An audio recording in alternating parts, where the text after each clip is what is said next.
Your Daily 180, 180 seconds of pure Bible study. Welcome to this, your Daily 180 Bible study. We're in James chapter 2, and today we're going to look at verses 20 through 23. We're looking at the example of Abraham, and we see that faith and works, or the idea of faith and obedience, must be wedded together. Can we earn our salvation? No. Can we simply have a faith alone? Absolutely not. Verse number 24 says we're not saved by faith alone, or faith only. But look at this passage. Begin with me at verse number 20. But do you want to know, O foolish man, that faith without works is dead? Was not Abraham our father justified by works when he offered Isaac his son on the altar? Do you see that faith was working together with his works, and by works faith was made perfect? And the scripture was fulfilled, which says, Abraham believed God, and it was accounted to him for righteousness, and he was called the friend of God. Verse 24, you see then that a man is justified by works and not by faith only. Isn't that interesting?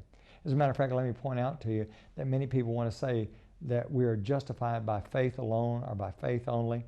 The only place you find those words together are here in verse number 24, and it's preceded by the word not. We are not justified by faith alone. Isn't that interesting?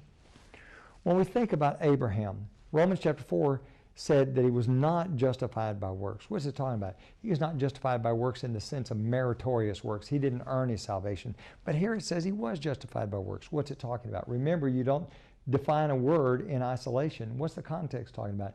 James is talking about works in the sense of obedience. Works in the sense of trusting God enough to do whatever he says. Over in Hebrews chapter 11 and verse number 17, there we read about what Abraham did. By faith, Abraham, when he was tested, offered up Isaac, and he who had received the promises offered up his only begotten son. He trusted God enough to do what God said. As a matter of fact, back in Genesis chapter 22, God tells him that he has to do this, that he has to offer up his son.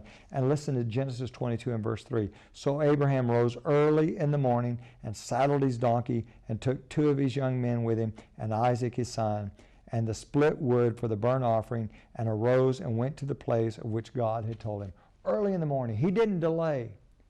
Listen, friends, when God tells us to do something, a true biblical faith says, I'm ready, I want to do it, and I want to do it now.